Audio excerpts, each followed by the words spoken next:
Good evening. The three senior officials who breached the group gathering regulation after attending a dinner at a scheduled premise have discharged their responsibility by paying the relevant fines.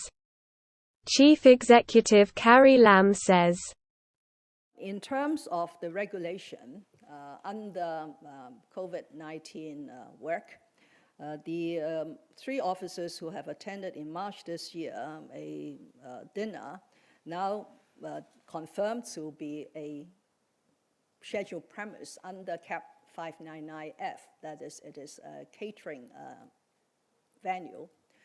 And hence they have been attending this with more than the restricted number at that time, which I understand was 4.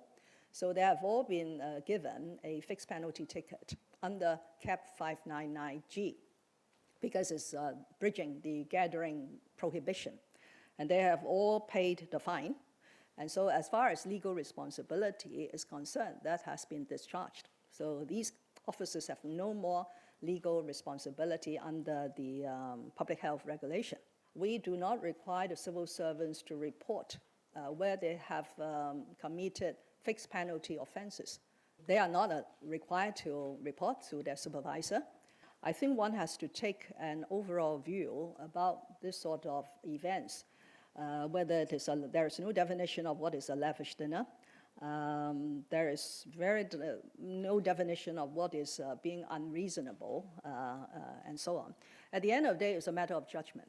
But I would say this, it would be too harsh to say that no public officers could attend social gathering.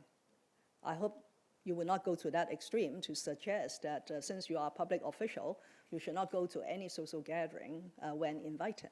I have taken the view, same as the Chief Secretary for Administration and the Secretary for Security, because we are the supervisors of these three officials at various levels, that this was not a blatant attempt to breach the regulation, and this was not a sort of lavish dinner that they readily received from the host who invited them to the dinner.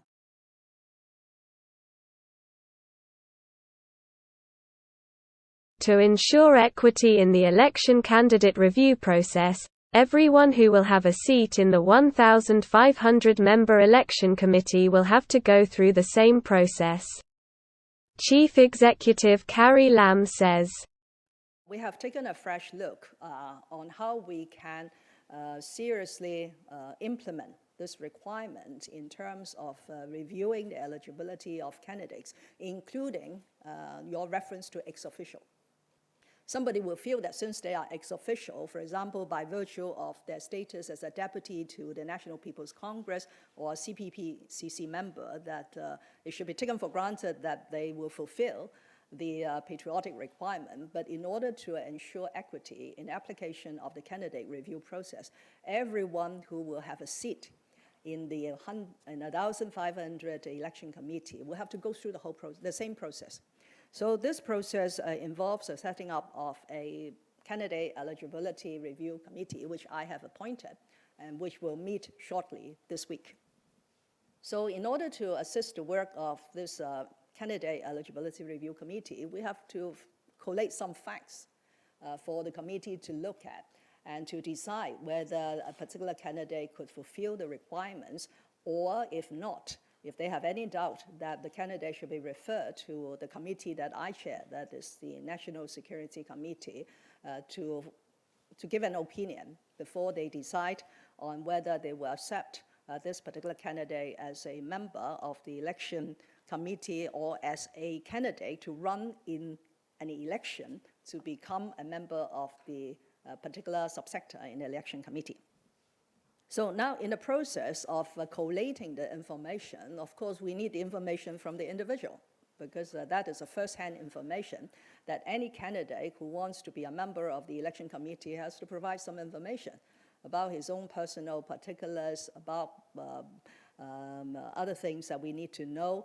And on this occasion, yes, we have designed a form for the candidate to complete, and this is very basic. We want to know about the spouse. of the candidate as well. And we ask whether you have another nationality or whether you are in possession of a BNO passport. So these are all collated for the purpose of the review by the Candidate Eligibility Review Committee.